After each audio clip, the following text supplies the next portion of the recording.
Hi guys, welcome to my deathless fight against MELEK and his 340,000 with immunity to super.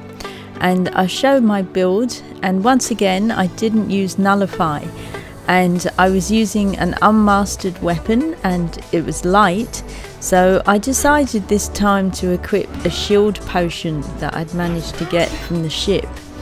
And that meant I could use my shield sometimes, although not much. And that replenishes your shield over time, but I was definitely relying on parrying and dodging rather than the shield. It was just like an emergency backup there. And that's because at this late level, the boss can take off your whole shield in one hit.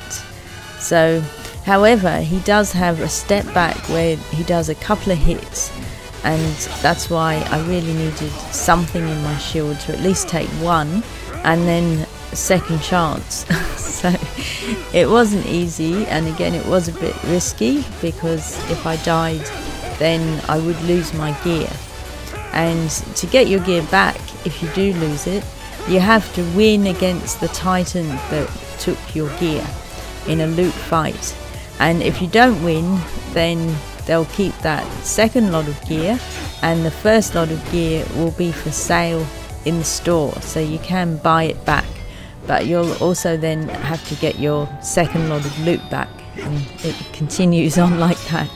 So MELEK does have a few freaky step backs, that windmill one, and also a few leaps that are a bit unexpected.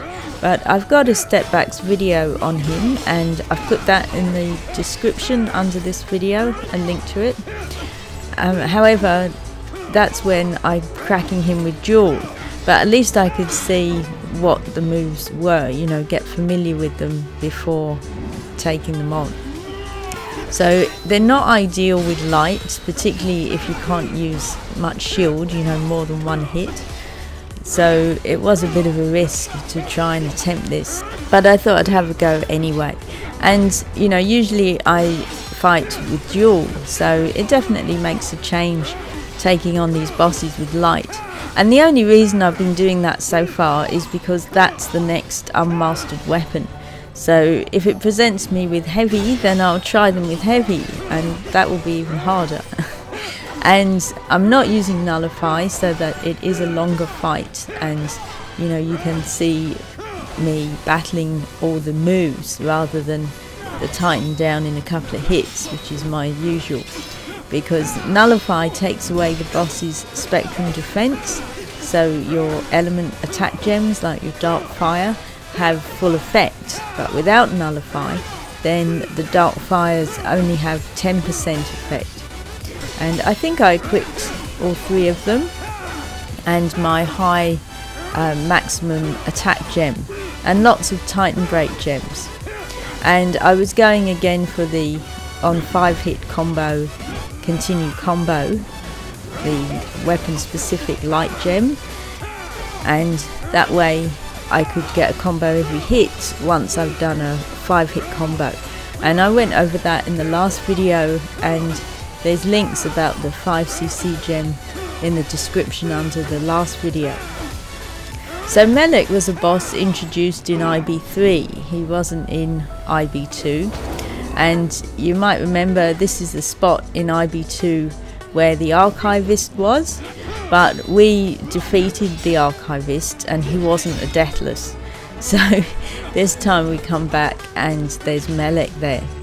And he gives a bit more about the lore when he chats with Cyrus at the beginning. And afterwards, that big monolith, that rock, it's actually a key to getting the Redeemer. And that end scene is Cyrus finding the Redeemer, which he'd hidden there himself when he was Alsar.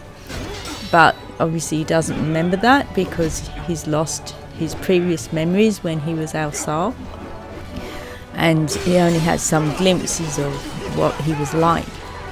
So he gets that Redeemer and he takes it back to Jensen and asks him to forge it so that it will fit into his infinity blade. And that comes to the last scene when you're with the worker, and if you defeat the worker, you'll see a cutscene where he stabs the worker with his infinity blade, and the idea is it has the Redeemer in it attached, and that's what resets the worker. And the child in the very last scene is the worker having been reborn and redeemed. So there's Melek down, and hope you enjoyed this fight, and my deathless bosses will continue. Thanks for watching tamLChannel, your favourite channel for Infinity Blade. If you enjoyed the video, please like, comment and subscribe, and check out my website and social pages. Thanks, see you next time.